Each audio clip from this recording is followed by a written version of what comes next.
तो Vladimir Putin Bharat आ रहे हैं और ये विजिट एक ऐसे टाइम पर हो रही है जब दुनिया में टेंशन अपने पीक पर है। चलिए समझते हैं कि इस एक मुलाकात के ग्लोबल स्टेज पर इतने गहरे मायने आखिर क्यों हैं। देखिए, ये सिर्फ एक रूटीन डिप्लोमैटिक मीटिंग नहीं है।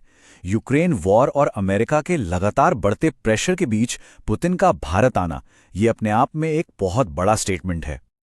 इस विजिट की पूरी कहानी समझने के लिए एक फ्रेज को पकड़ना होगा जो आजकल इस्तेमाल हो रहा है, अब हमारी बारी है। तो ये जो हो रहा है, ये कोई अचानक से नहीं हो रहा। ये इंडिया और रशिया के बीच दशकों पुरानी एक बहुत ही खास परंपरा का हिस्सा है। मतलब साल 2000 से ही इंडिया और रशिया के बीच ये एनुअल समिट्स होते आ रहे हैं। ये एक ऐसा स्पेशल अरेंजमेंट है जो इंडिया सिर्फ और सिर्फ रशिया और जापान के साथ ही शेयर करता है। तो इसी ऑल्टरनेट शेड्यूल के हिसाब से 2025 की ये मीटिंग 23वीं समिट होगी। लेकिन अगर इस टाइमलाइन को ध्यान से देखें तो इसमें 2 साल का एक बड़ा सा गैप है, 2022 और 2023 का, साफ साफ दिख रहा है। तो सबसे बड़ा सवाल यही उठता है कि आखिर 2022 और 2023 में ये मीटिंग्स हुई क्यों नहीं। इसका जवाब जियोपॉलिटिक्स की बिसात पर छिपा है। उस वक्त इंडिया एक बहुत ही मुश्किल सिचुएशन में फंसा हुआ था। एक तरफ से अमेरिका का प्रेशर था कि भाई रशिया को क्रिटिसाइज करो, उस पर लगाए गए सैंक्शंस को सपोर्ट करो, और दूसरी तरफ इंडिया के अपने नेशनल इंटरेस्ट थे, खासकर सस्ते रशियन ऑयल की जरूरत।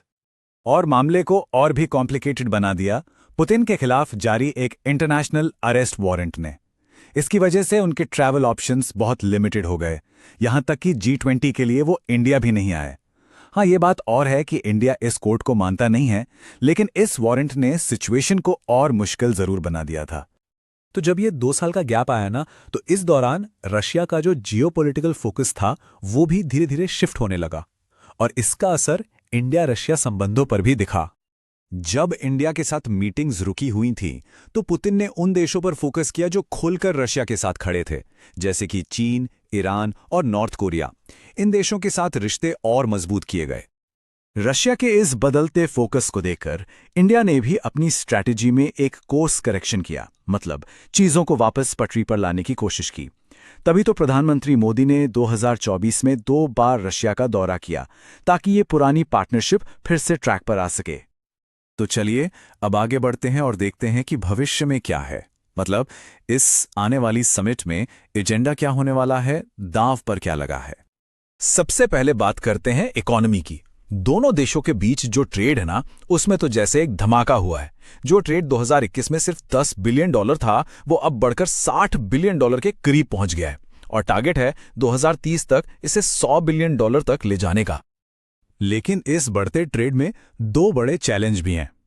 पहला है ट्रेड इम्बैलेंस, मतलब भारत रूस से खरीद तो बहुत रहा है लेकिन उसे बेच बहुत कम रहा है। और दूसरा चैलेंज है ट्रेड के लिए नए और तेज रास्ते बनाना। और इसी दूसरे चैलेंज का एक बड़ा सल्यूशन है ये प्रोजेक्ट, चेन्नई से रूस के व्लादिवोस्तोक तक का एक सी रूट। ये ट्रेड के लिए एक बिल्कुल नया और बहुत छोटा रास्ता खोलेगा। अब इसका सबसे बड़ा फायदा क्या है? फायदा यह है कि इस नए रास्ते से शिपिंग टाइम में सीधे सीधे 16 दिन बचेंगे। जो ट्रेडिशनल यूरोपियन रूट है उसके मुकाबले ये एक बहुत बड़ा गेम चेंजर हो सकता है। और हाँ, डिफेंस को कैसे भूल सकते हैं, ये तो हमेशा से ही इस रिश्ते की नींव रहा है। इस बार सेंटर में रहने वाला है रशिया का 5th generation fighter jet Sukhoi 57। और ये क्यों खास है? क्योंकि ये सिर्फ कीमत में ही अमेरिकी जेट से लगभग आधा नहीं है, बल्कि रशिया इसकी टेक्नोलॉजी ट्रांसफर करने और इंडिया में ही सर्विस सेंटर बनाने को भी तैयार है। तो जब दोनों लीडर्स मिलेंगे तो सबसे बड़ा सवाल यही होगा, क्या ये सिर्फ एक पुरानी दोस्ती को फिर से जिंदा करने की कोशिश है, या फिर